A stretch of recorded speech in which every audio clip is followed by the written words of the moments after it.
Hello, welcome, Isoke. Thank you, Anina. Once again, I think this is our third conversation that's recorded. Many more off record. Yes, many more. Yeah. Thank you for all the times that you've held these sparks that just come off me. Mhm. You've been willing to receive and, work with and play with these sparks that come. Mhm. Yeah, it's my honor, and I know there's a lot sparking, so we're going to make space for what's unfolding in your awareness and what kind of gifts you're carrying that want to come into the world. Yeah. Um, and I just want to name, even though we've spoken before, I have a couple of little kind of words in my mind that I think we've introduced you as the maven of transformation, that you work at Glide. I've heard you call yourself a Black woman conjurer and a Reverend Isoke Femi. I hold you as a incredible cultural healer, and wondering if there's any other way you want to share who you know yourself to be on any of the levels that exist. Well, this question comes at a good moment in time. And thank you for asking, because one of the terms that's come to my mind here of late is cleanup woman. Mm. And I don't know if I mentioned that to you the last time we talked, but it's almost as if it got dropped into my consciousness that, that's the work. Like, it's fine to have the title of Maven of Transformative Learning, Reverend, whatever, they're all great, but cleanup woman came to me. And, Mm. you know, in part, I think it came because it connects me to a past where that was a primary role that African women, Black women, served or played in the cultivation of this country, this place. Also, it's just everybody knows what you're talking about. Like, everybody has to clean up. I mean, cleaning up is just part of human existence. You got to clean up. You got to do physical cleanup yourself. You got to clean up your house. You got to wash your dishes. You got to clean up. And I think about my work in part as being cleaning up, helping to clean up the past. It's cleanup work. We are in a soup that has a lot of toxicity in it and has for a long time, and it's all bubbling up to the surface, and it's time to clean it up. And everybody has a role in doing that cleanup work. So that's partly what I like that for now. Like, and I know it probably stirs things in people differently, but that's okay. That's okay. It's not a permanent title. All these are just symbols. And so that's kind of like, that puts me on par with everybody. And, another thought that's coming to mind these days is that I'm an emissary of mercy. I have long wanted mercy for myself, for my people, for my family. And I just feel like it's in very short supply in the world right now, mercy. Because it's an aspect of love, right? I talk about love. Love is my big deal. But mercy is an aspect of love, a very high frequency quality of love. And what would it be like if we had more mercy?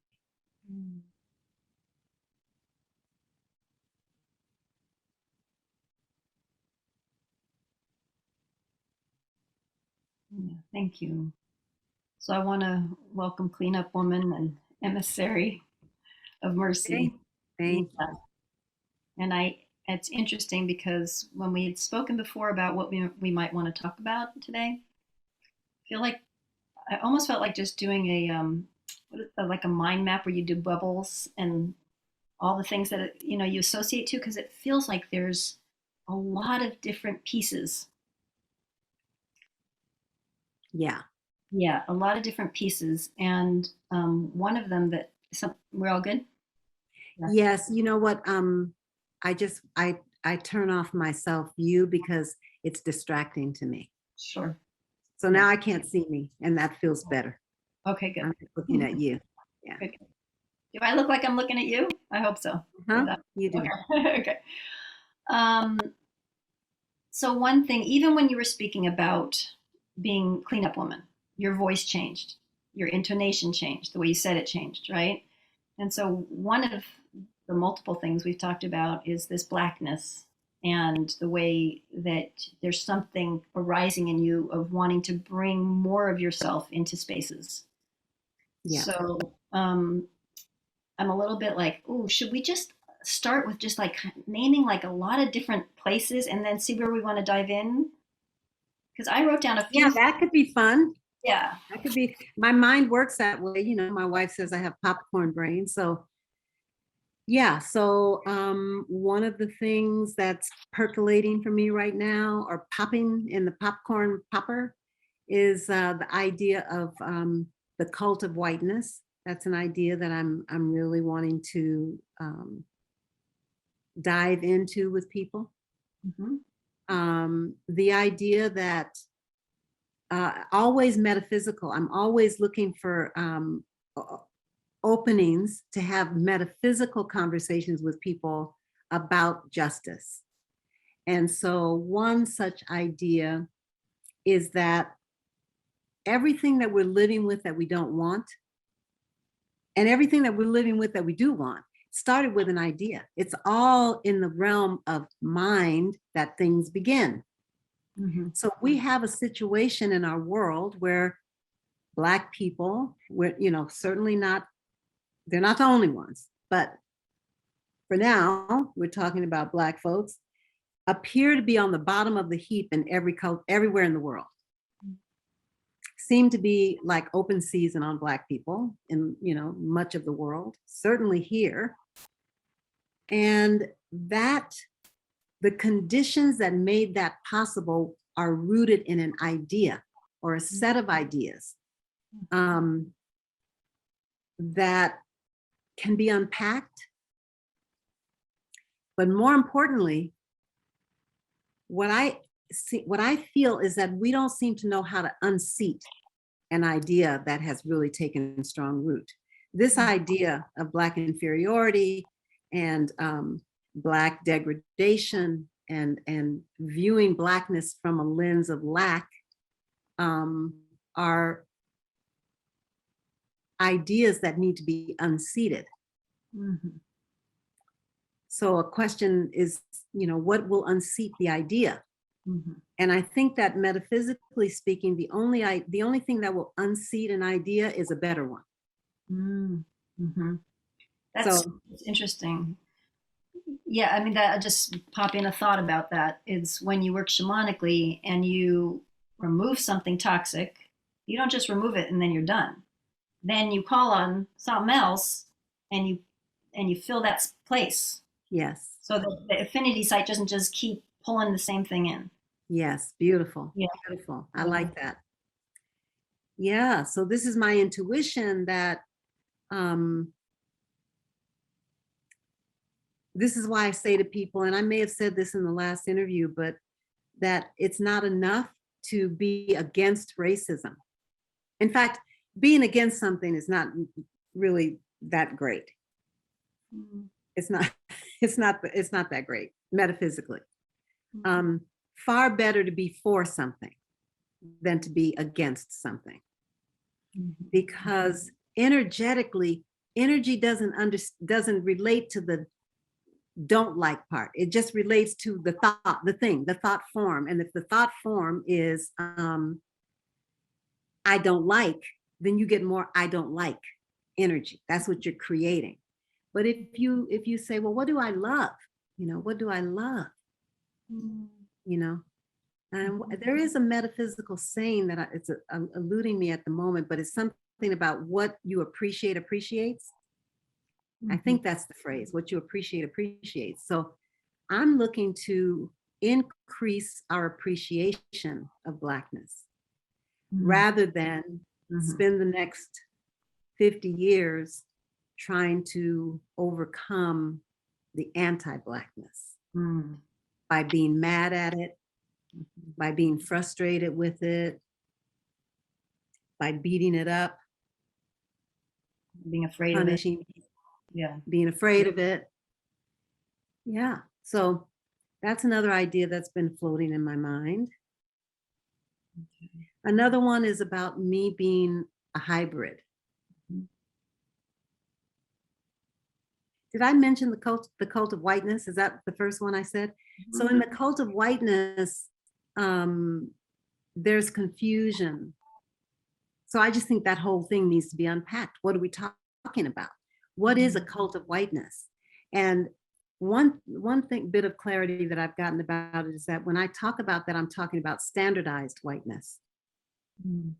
which is different from ethnic whiteness and class, right? Some of the ways that, there are lots and lots of white people who don't fit standardized whiteness.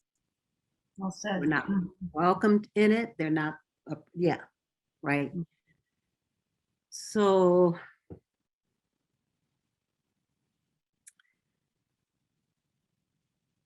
but the cult of standardized whiteness, I feel like I've been inducted into that cult. And so I too am a member of it. I'm not speaking as an outsider, I'm Mm. speaking more as a hybrid. Mhm. And I think that we hybrids have a lot to teach, right? Like, especially if we don't hate our hybridness. Mm. Um, I think there's something holy and wonderful in my being a hybrid, and that there's medicine for the collective in it. So that's another term I'm looking at right now. What does it mean to be a hybrid come to help in the liberation struggle of for humanity?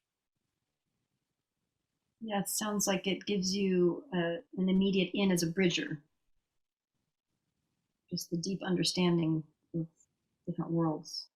Yeah, Of course, it reminds me of this code switching thing, which is different. Like, so a hybrid, if you're sounds like if you're truly embodying your hybridness, that you get to be all of you wherever you go. That would be the ideal, as that would be opposed to the this ideal, compartmentalization, right?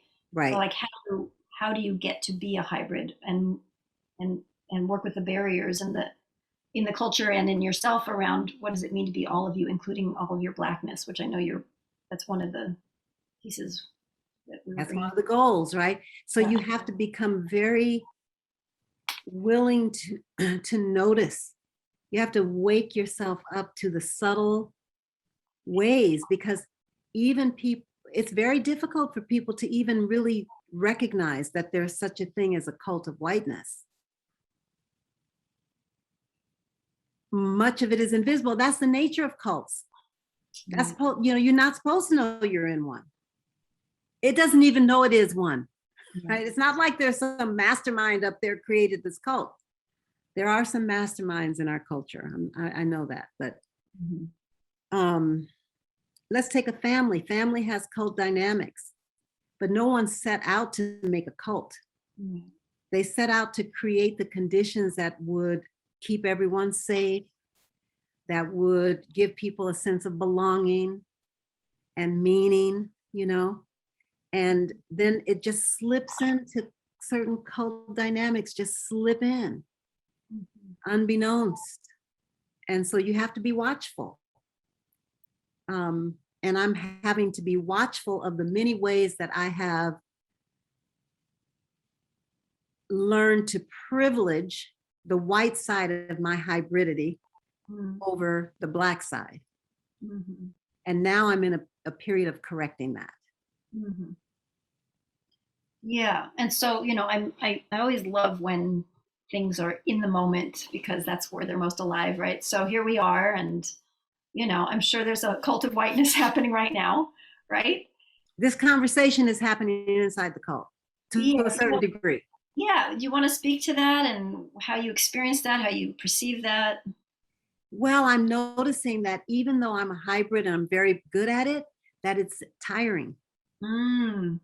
because like how I hold my body, I would be way more like relaxed in my body. I wouldn't feel like I have to keep my eyes forward. Mm-hmm. It would be okay for me to just, Mm. let people see that I'm thinking. Mm. Yeah, let's invite that. That feels good.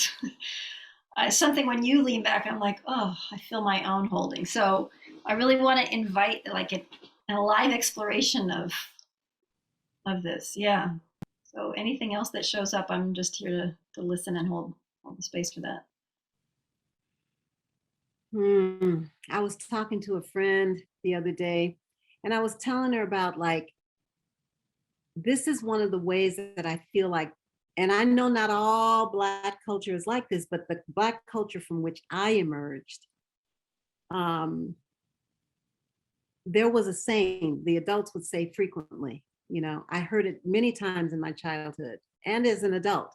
I heard people say, in response to someone acting out, in response to someone being off the rocker, in response to somebody doing something out of character, unexpected, uh, there would be this refrain, girl, it take all kind of people to make a world. Mm. It take all kind of people to make a world. I heard that said in so many different intonations Mm. um, and I took it for granted. That's a big part. Like I took it for granted. But in my sojourn into whiteness, I learned a different ethos. No, no, no. It don't take all kinds of people to. We need to get rid of the people who make the world bad. That's what we Mm. need. We need to get rid of bad people because there's good people and there's bad people. That is not the ethos I was raised in. Mm. And you should only align yourself with good people. Mm-hmm. You should only call good people your friend.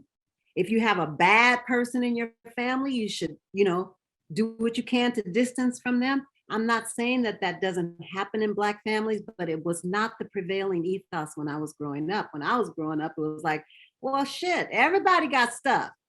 Mm-hmm. My son is fond of saying, well, mom, we're trying to do this work, this cleanup work. We're trying to do it in a context where don't nobody think that they shit stink. Mm-hmm. Everybody else's shit stink, but not mine. Mm-hmm. Mm-hmm. I don't have that. Mm. And that's part of why I feel like I need mercy because I know my shit stinks, right?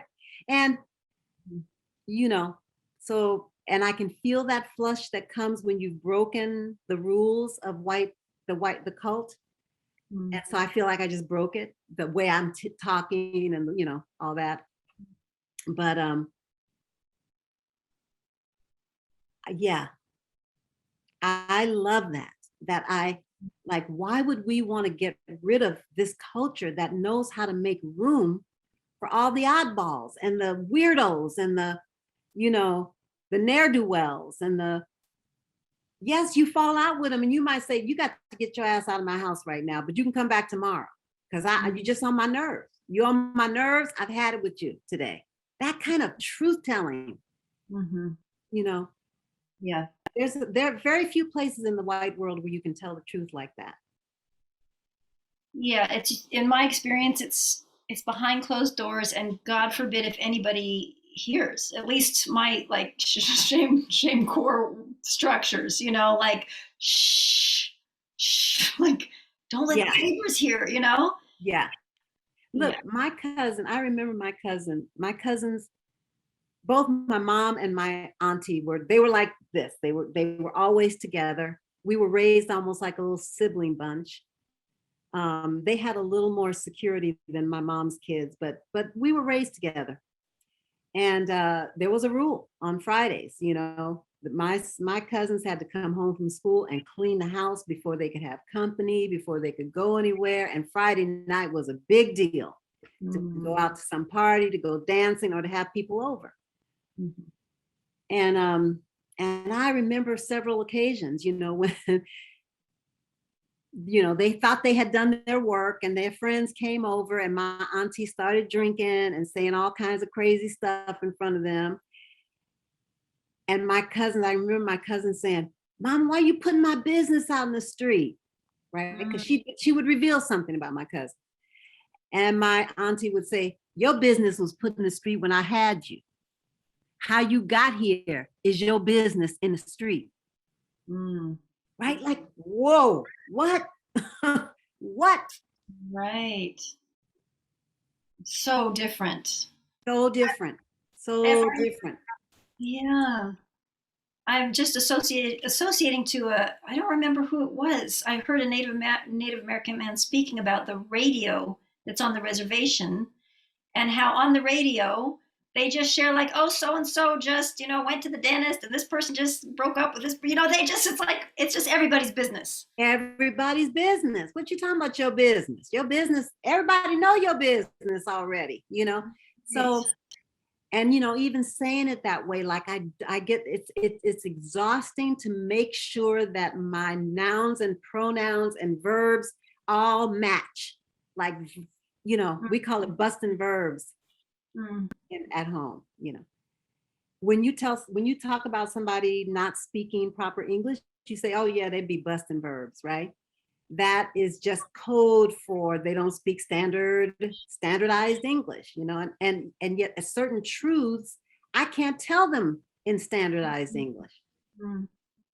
You cannot convey everything in standardized English. You know this from speaking Spanish, like there's certain things that you have to say in their language, in the language in which that thought pattern occurs. Mm.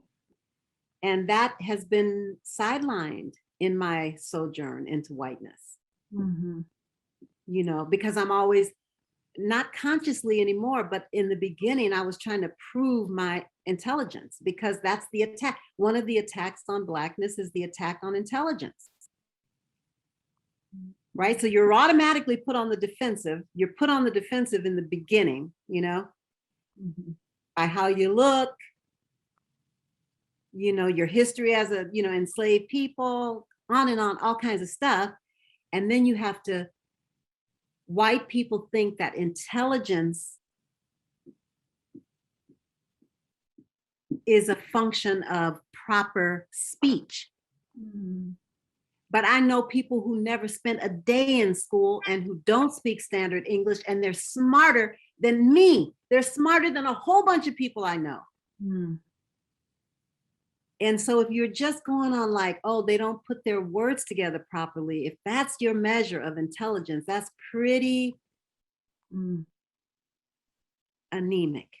It's a Mm. word that keeps coming to me about white culture, pretty anemic. So Yeah. yeah, I'm really hearing how tiring it is. it's exhausting. Yeah. Yeah. And it seems like there's a moment where you can choose if you feel safe enough, like just to sit back in your chair, look around, let your voice do what your voice wants to do. Like, yeah. And it sounds like that's what you're like wanting to consciously continue to keep listening. Like when do I feel safe enough? And then I'm assuming when do I want to break the mold because I feel strong enough in this moment to do that. Mm-hmm. Yeah.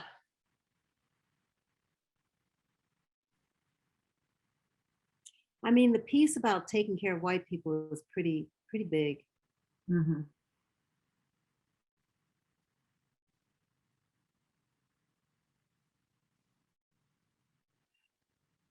Mm.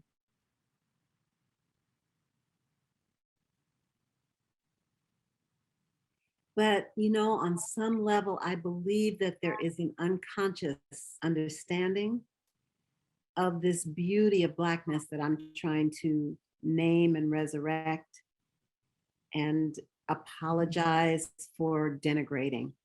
I have to apologize for my role in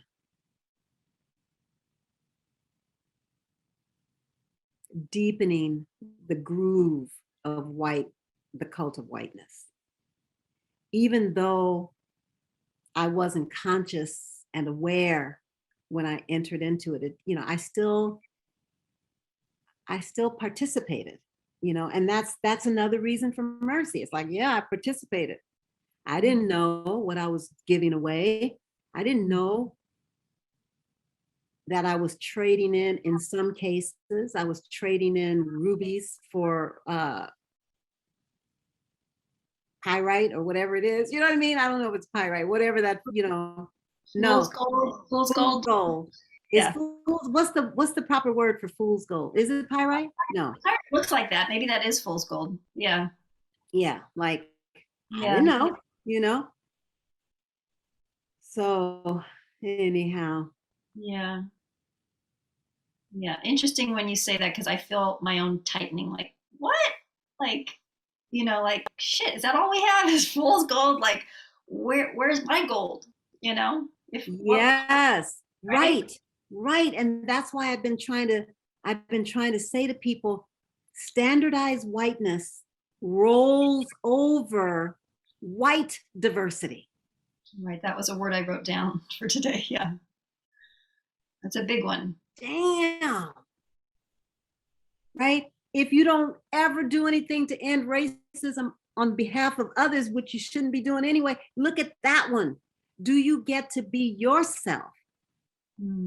Your variable self, your multidimensional self, your funky self. Funky is another word I really want to bring into this conversation, because even all these racial justice activists I hear, ain't nobody talking about funk. The only ones talking about funk are like hip hop people in the music industry, maybe, but nobody wants the funk. Say more. What about what funk is and what it serves and what you love about it? Funk. I mean, bear with me because I'm not used to talking about it publicly yet. And I know, this is just me and you, but I know it's going out there, or it could go out there. Funk is kind of what, the feeling of like, I don't give a fuck. I really don't give a fuck. I'm gonna be me. I'm gonna, my sweat, my hips, my fat, my whatever. It's all good. And it's like, even that doesn't really capture it. It's hard to capture. What is funk? What is funk?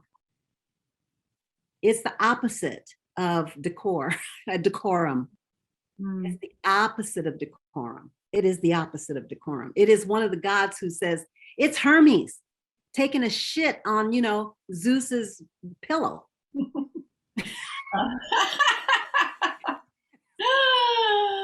It don't, that's one expression of it. It's still, that's too narrow. And I think you've seen me,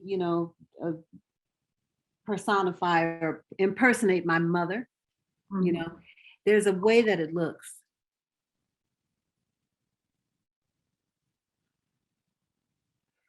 It's the blues.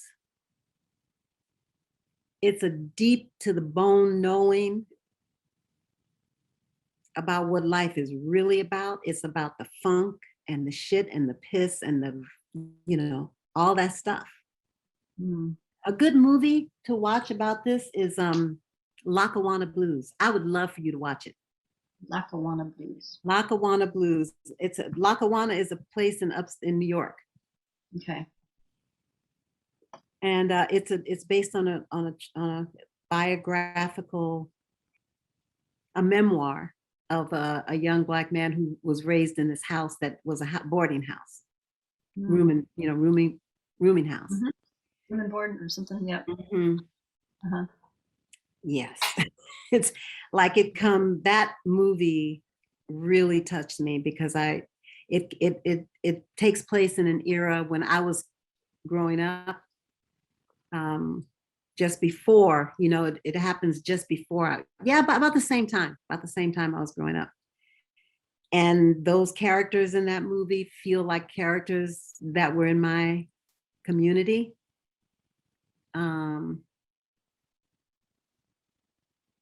So this thing I said about how it take all kind of people to make a world, and we make room for them, even though we have to tip lightly with them sometimes, or lock the cupboards when they come to the house, But there's a character in that movie who went to war. It couldn't have been the Vietnam War. Well, whenever he was a war veteran, and he had PTSD, and he had mental health issues pretty strongly.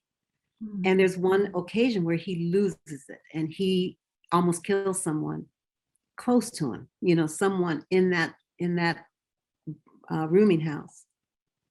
And how they handle it, how it gets handled, it's just like, yep, yep, I know this. Well, yeah, there's a collectivity. There's like it reminds me when I worked with Malidoma, we did a 2.5-year training, Malidoma Sommet, and no one gets exiled from the village. That's it. Yeah, where are you gonna send them?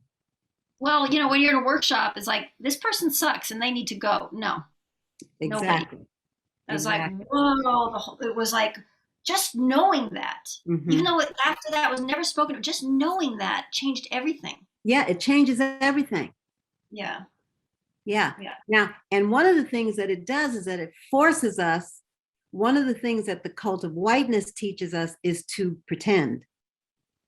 And when you have someone who's unbearable in your community that you can't get rid of, you got to figure out how to tell that person the truth, or how to set your boundaries with something. You have to find something in you that makes it possible for you to be in the world with them.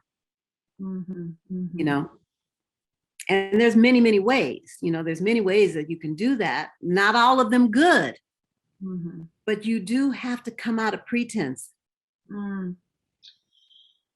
Yeah.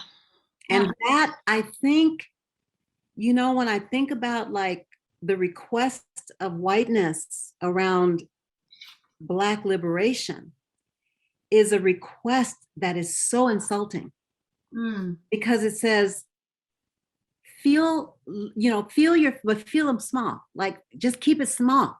Like, it's understandable that you all are upset, but just keep it small.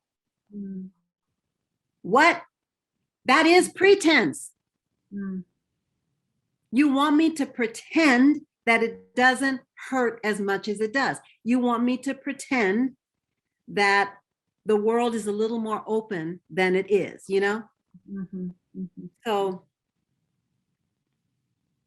I don't want to linger on this side of it too much, because it'd be real easy to go down that slippery slope of victimization, right? What I'm really about these days is not, yes, all this is true what I'm talking about, but I have zero interest leaving this body this time around from a place of victimization. That is disgusting to me. The idea of that is, I cannot tolerate that idea. I see it in your face. Yeah. No. Yeah. And even my outrage, it's okay because it's authentic, but if I stay there, it's choosing disempowerment.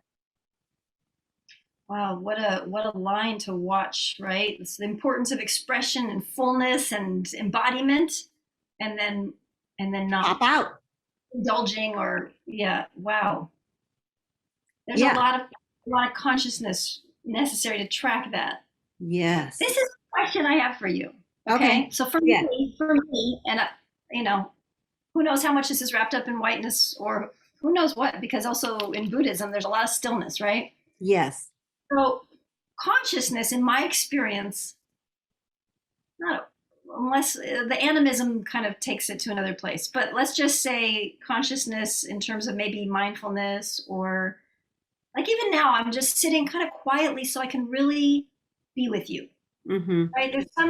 There's some collected place in myself that allows me to be with you with more presence, right? Yes. Yes. And so I wonder about that, like, where do these meet? This like consciousness, like you're saying, like I don't want to go into victimization, right? So for me, that consciousness takes some contained awareness so far, right? So how do you dance with that? That like, and consciousness. Well, okay, if we think of reality, and I don't mean reality as in the solid world, we could say consciousness as porous. Certain cultural groups have developed the capacity to allow this porosity, to be okay with the porosity.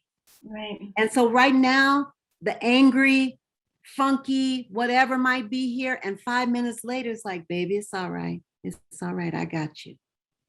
That same person, Mm-hmm. the same person who 10 minutes ago wanted to cuss you out is now sitting here.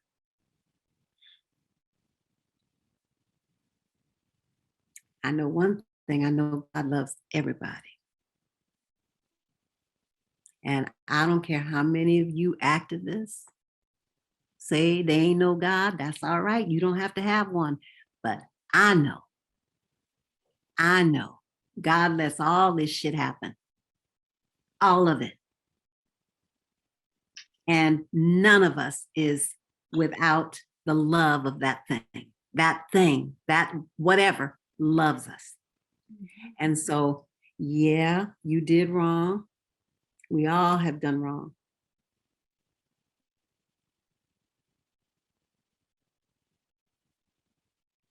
Ask God to help you and just try not to keep doing it.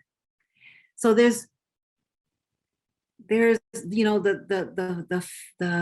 lover, the drug addict, the preacher, the beauty shop woman, that all of them get to come in and take up residence in a more porous consciousness. Yeah. Can I take a moment to just feel into that? It's just so I'm not 100% sure I want to go there, but it's a real question I have, so I want to actually ask it. Um,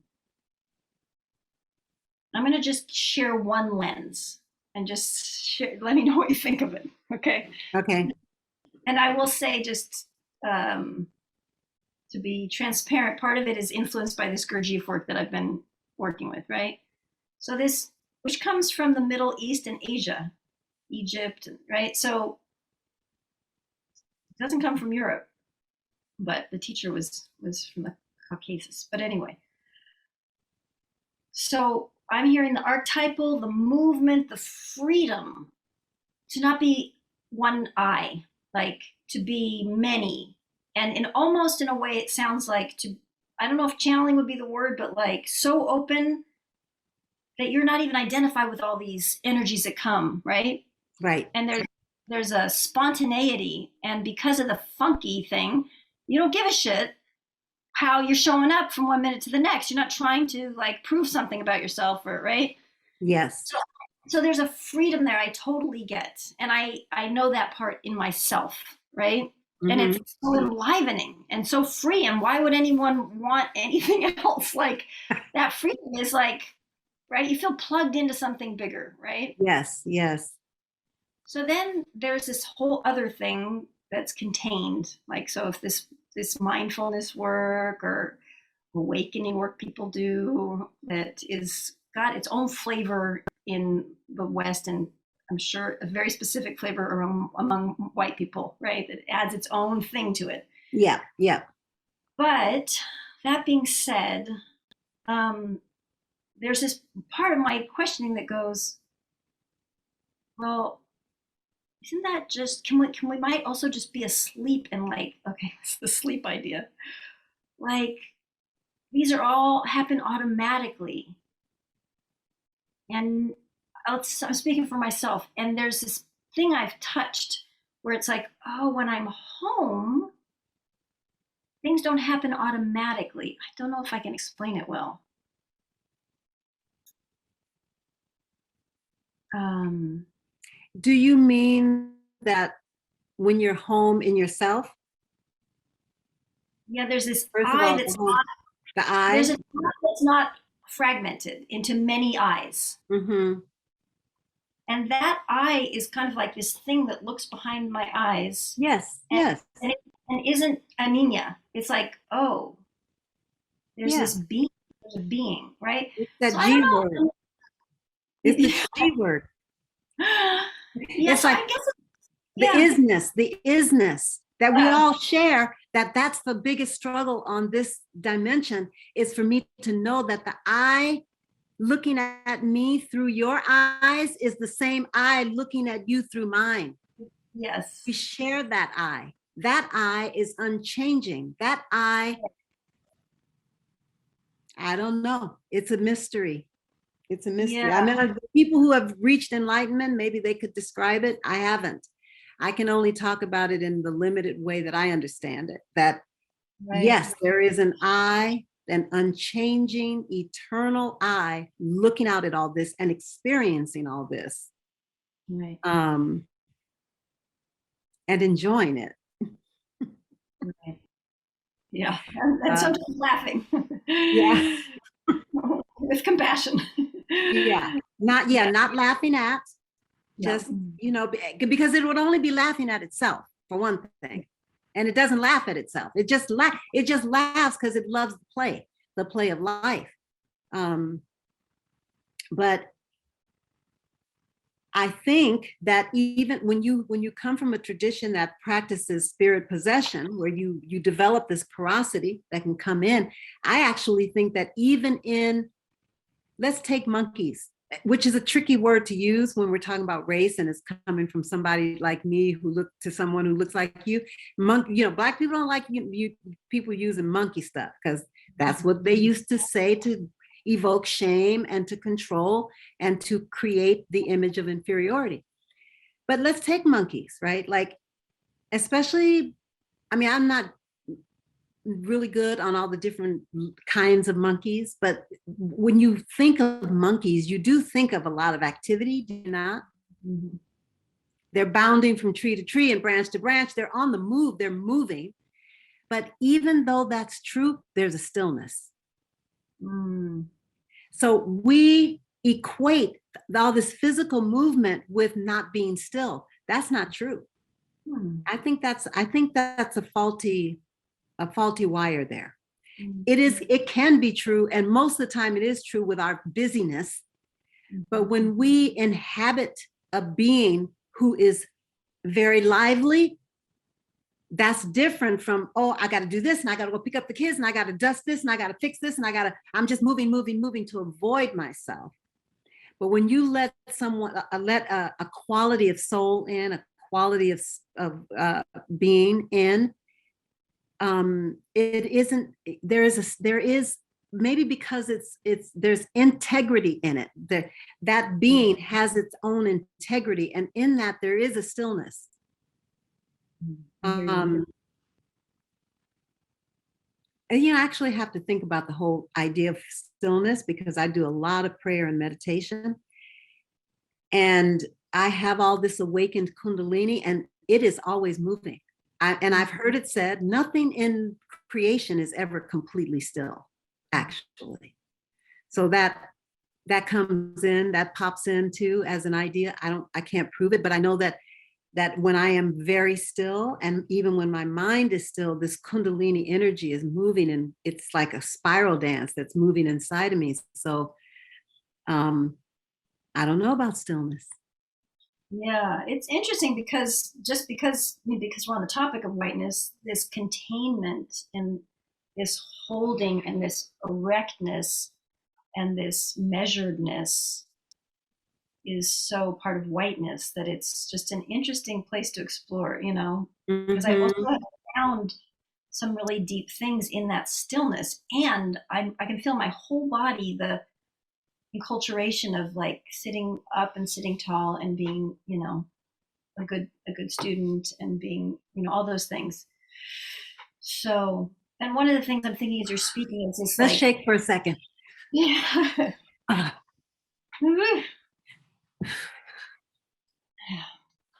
Yeah.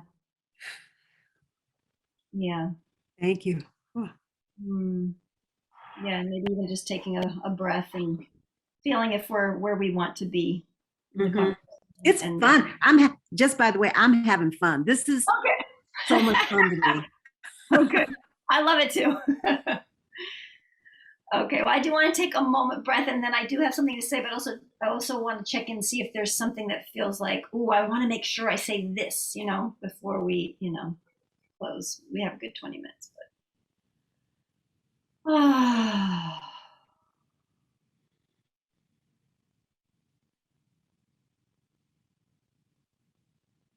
was going to say as I'm closing my eyes, I love like talking about ideas. I love it, and what I'm even more interested in is like being in touch with the experience while we're talking about the idea, like. You know what I'm saying? Like Yeah. three-dimensional conversation or four-dimensional, or Mhm. five. Mhm. So, um, yeah, so I guess I'm just naming and inviting in like whatever the holding is in my body, which I probably usually think of as personal, like just inviting in like, oh, and how is that cultural? You know, it's kind of containedness that I've grown to make me feel like I'm valid, worthy, member of society, like and upstanding. There's the word, right? Upstanding. Yes. Yes. Right. Mhm. And Yeah. So, when we're upstanding and we are over identified with being upstanding, we cannot see the value of that man lying there in, drunk and homeless or, whatever, who has a world of wisdom mhm, about life on the street, about life before the street, mhm. all the things he's witnessed, all the things he's put together in his mind. Yeah, He couldn't get it without being down there on the ground. right. What I'm feeling right now is the word like value. What do we value? Right? Like that seed you talked about in the beginning. Okay, so if we uproot this seed, what are we going to replace it with? It feels like a question of what do we value, Mhm. you know? And yeah, what are we valuing? And what part of us is valuing something? Mm, My, and I know this is problematic, but for now I'm just using the term ego, or I can say my conditioned self. That feels much, much better.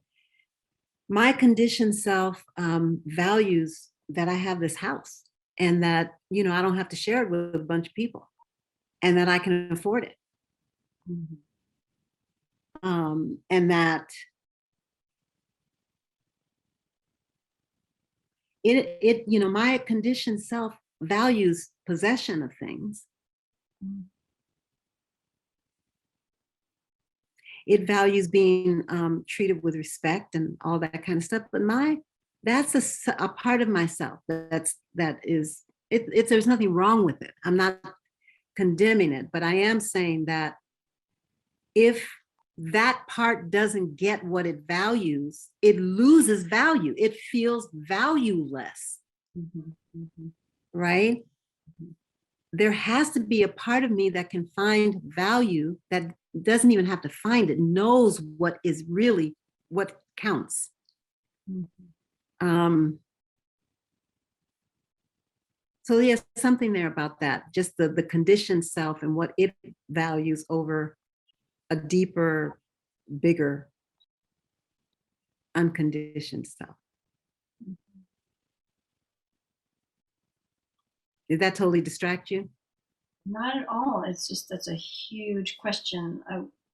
That's such a huge question because you know this conditioned self is participating in this society that's not working. And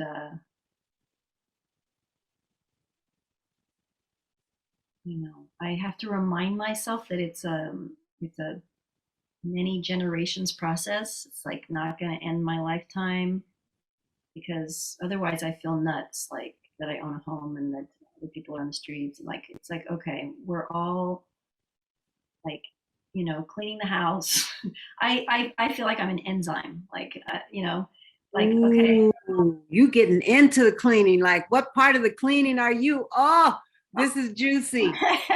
I've always felt that way. I feel like an enzyme. Like I'm just like metabolizing, breaking it down, you know? Whoa. Wow. I have to feel into that a little bit. Hmm.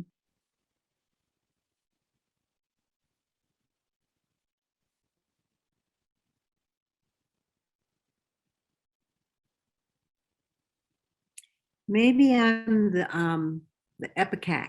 You know what epicac is used for? I think it's used to make people throw up. Oh, wow. And I think right, so the toxin is in there and you need to get it out.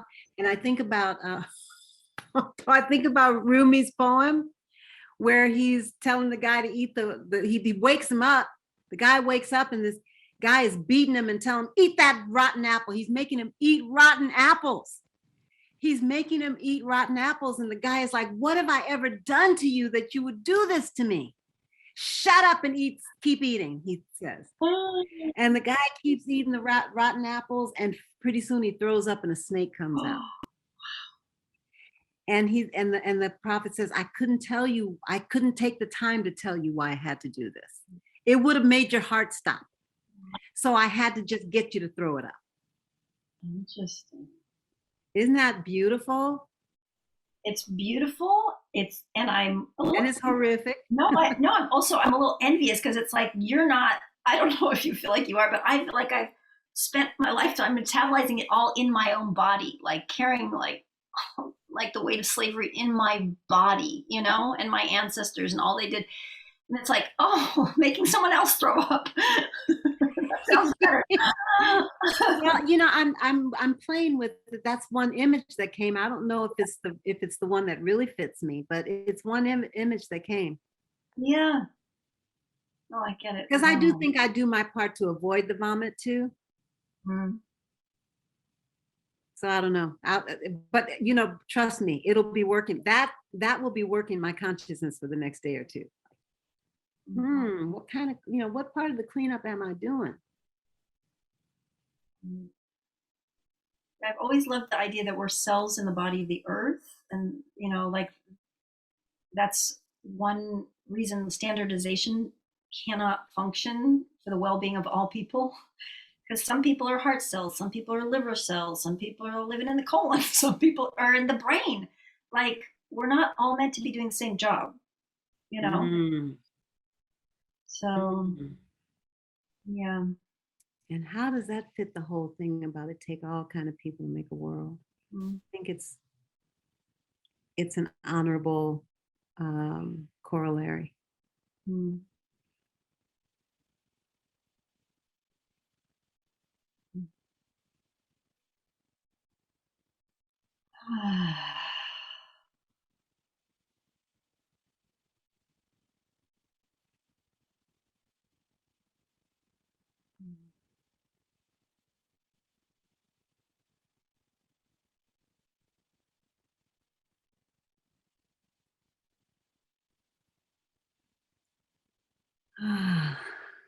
Yeah. I do want to share something about my own relationship with Blackness, and in relation to what you said about learning to move out of the old story and what's the new story, like in the beginning it was just the other, like, and they were far away, and there was an abyss that I felt I could never ever cross it. It was a very painful abyss. And um and then many years of working to cross the bridge to actually experience love, Because first there was the bridge, it was just all war. Trying to cross the bridge was all war, right? And then over the last, I don't know how long it's been, 8 years or something like that, I've experienced so much love across the bridge. Mm-hmm. Mm-hmm. And it's the relationships and the love that has allowed the new story to seed in me. Mm-hmm.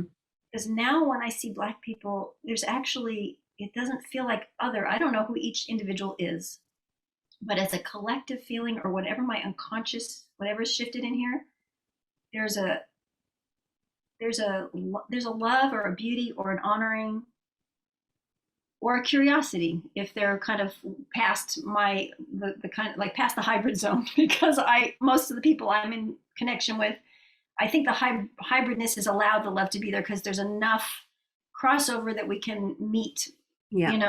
fairly Yeah. with some degree of ease. And but I just feel like the love has allowed. I don't know what all the beauty is of the Black cultures because I've spent so little time in the Black culture. But there's a way that I know, like, there's so much there for me to learn that I don't have, that I'm not in touch with myself, like capacities or soul states, or I don't know. There's just this different feeling now. I'm losing a little bit of the thread, um, or the feeling of it, but Take your time. yeah. Um, That's a common thing too. what is? The preacher's preaching or somebody's up talking and they're in their flow, but they lose the flow for a minute. And the Right. audience or the congregation will say, take your time, take your time. Oh, I And they love need that. it. That's so beautiful. That's exactly what I'm talking about. It's like, um,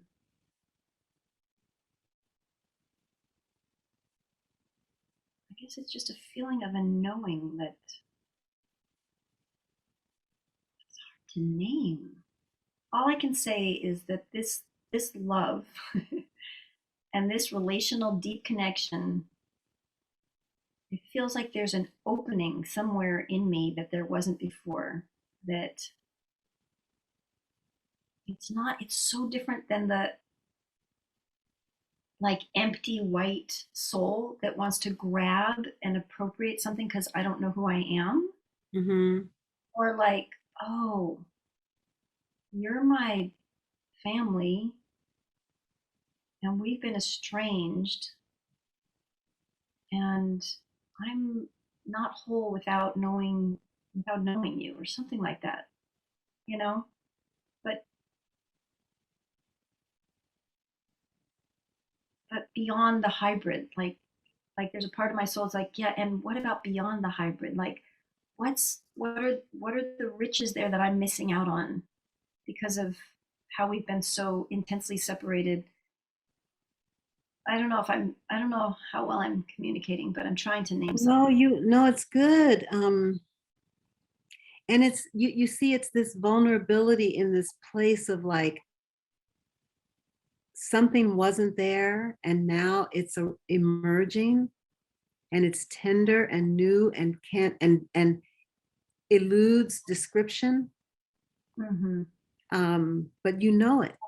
And you can just say that. Like that's Right. one thing you can do. You can just say, I don't know what it is, but I know something is different. I know I feel closer to Black people. Right.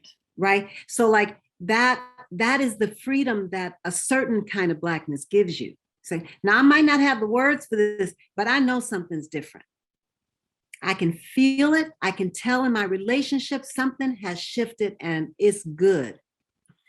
I mean, right? You Yeah. don't really have to prove it or I mean, it's fun, it's fun to kind of like see if you can, Mhm. feel the shape of it and describe it a bit. But if you can't, that's all right. It doesn't mean it's not there. So I mean, we're headed toward the end, but what you're saying right now is the juice of what I know is coming out of you. Like, there are ways of being that Black people know about that we all should know about. Yeah. Yeah. And they were, I think we brought them here. They are what, have variously been known as African carryovers, Africanisms, African, well, the words aren't coming to me at this moment, but they came on the ships, they came. Just like if somebody took, I don't know, they probably didn't take people my age, maybe anyway, but let's say they took somebody 30-year-olds got rounded up here and taken somewhere, never to return. 30 years, you got a whole lot of knowing in you. 10 years even, you already have a lot of knowing in you. You've been baked in it, bathed in it. You've been, raised up in it. It's in you. And you replicate what you can of that in this new and hostile place. But not only that, because it's so rough here and you have nothing else to distract you, you get better at it even than you did it over there. Right? Because tribalism was a big deal, right? Tribes weren't blending. Then you put them, all these different tribes on the same ship where they can't speak the same language. A new thing emerges, a new thing, a new identity begins to emerge. But all of those people came from some, I'm saying Bantu, came out of that Bantu region. And so you have that in common. You have rhythmic entrancement, you have vitalism, you have personalism, you have spontaneity and improvisation. All these things are qualities that you know in your bones, but you just have to do them differently here because tribalism is not going to work here. Now you all belong to one tribe, and it's a tribe of hurt, lonely, frightened, confused, angry people who now have to condense this knowledge about how you contact source. How do you contact source under these conditions? And so you have this remnant, like you have, I forget his name, the guy who wrote Amazing Grace. He wrote the lyrics, but the music came from the hulls of the ships in which he was hauling slaves, enslaved people. These are sorrow chants. Amazing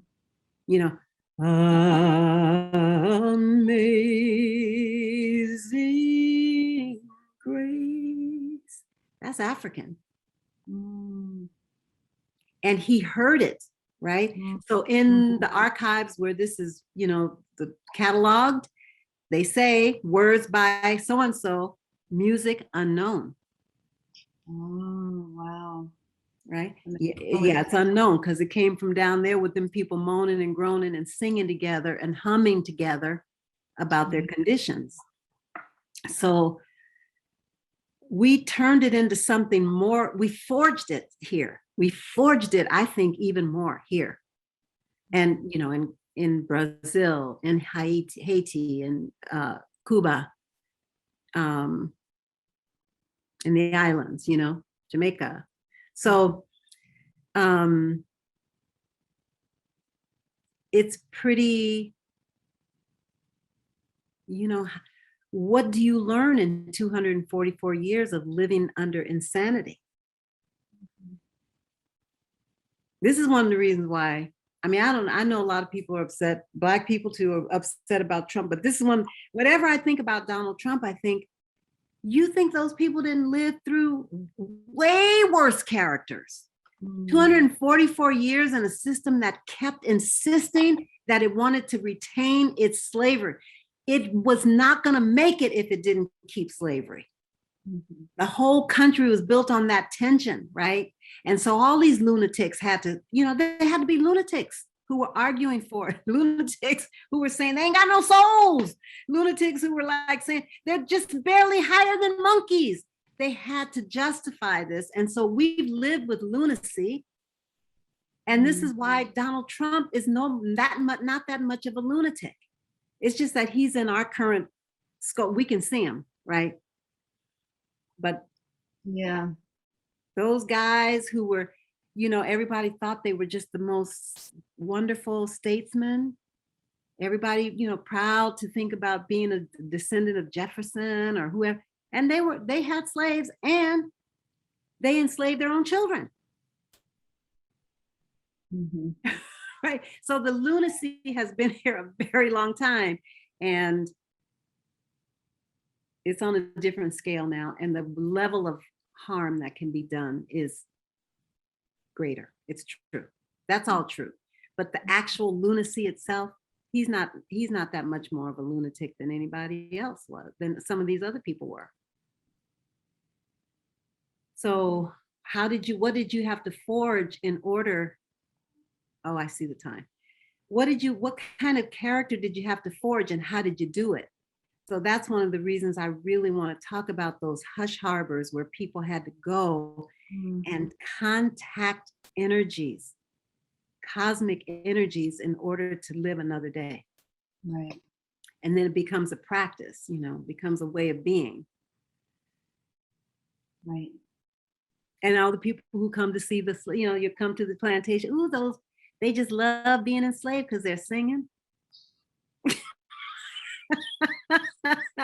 Happy slave, yeah. Ah. Anyway, I hope I didn't go off too much, but this was fun. Not at all. Not at all. And there always feels like there's so much more. And I'm wondering, like, as we're like coming to an end, like from where we are on the road right now, if you were to name like three of the next juiciest things you would go towards, like where are we in the conversation? What calls you still? My goal for Black people is to decide that here's the new storyline. We actually agreed to come here and save this place. Mm. Not single-handedly. There's a bunch of different pockets of people and different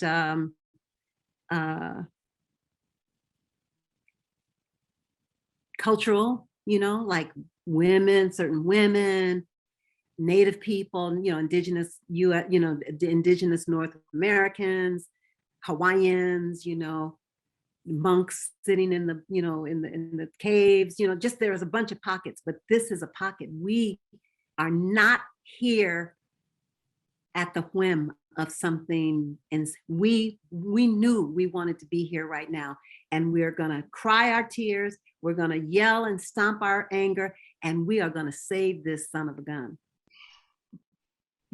We are going to liberate the internal liberator. Mm. That's big on my radar.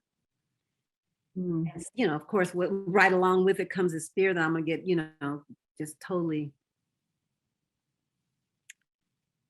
ostracized and laughed at, but that's okay.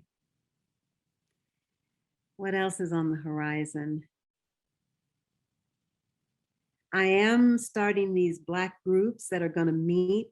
Like I wanted us to have something akin to a Shabbat and Seder, like what's ours. If we were going to design our own moving forward that isn't rooted just in Christian, you don't have to be a Christian or a Buddhist or a Muslim or anything else. You can be just someone who knows that we're spiritual beings. That's the only request. What do we evolve that would be the equivalent or the whatever, you know, of Shabbat? So I'm gathering a group of Black people, and I'm gonna ask us to weekly, you know, figure out practices that we do that honor the ancestors, that lift up the practices that got us through, and that help us to do our own house cleaning. So that's one. And the other one is like these reconciliation, you know, we've mentioned it together, like some forms of large, you know, small to large group reconciliation rituals. Right. And I'm taking inspiration from Marianne Williamson, but I feel like given our imaginal studies experiences and my Blackness and I think you're, you know, not declared, but you're a Wiccan. You know, like I just feel like you are, or shaman or whatever you want to say, that we would bring those elements together. We both are psychological practitioners. Like there's a lot that psychology can help with this. And we're gonna kick ass, metaphorically speaking. You can be funky. You don't have to even say metaphorically speaking. Yeah, we say, baby, come on in here, because when you leave, you know what? Write down some things before you walk in here. Say goodbye to your people, because when you leave this place, you're gonna be different. They might not recognize you, so you make sure you have them take a picture and you say, "That's me. That's still me. I know I look different and I sound different, but see, that's me." Oh, I love it. I love that you're bringing all of you. Awesome. Thank you so much. Thank you so much. You. And it is beautiful souls like yours who have done their work. Not all, we're all still working, but you've done your work, cleared enough, made enough of a clearing for me to be me with you, and for us to share that with others. I really appreciate it and look forward to more. Thank you, Isoke. You're welcome.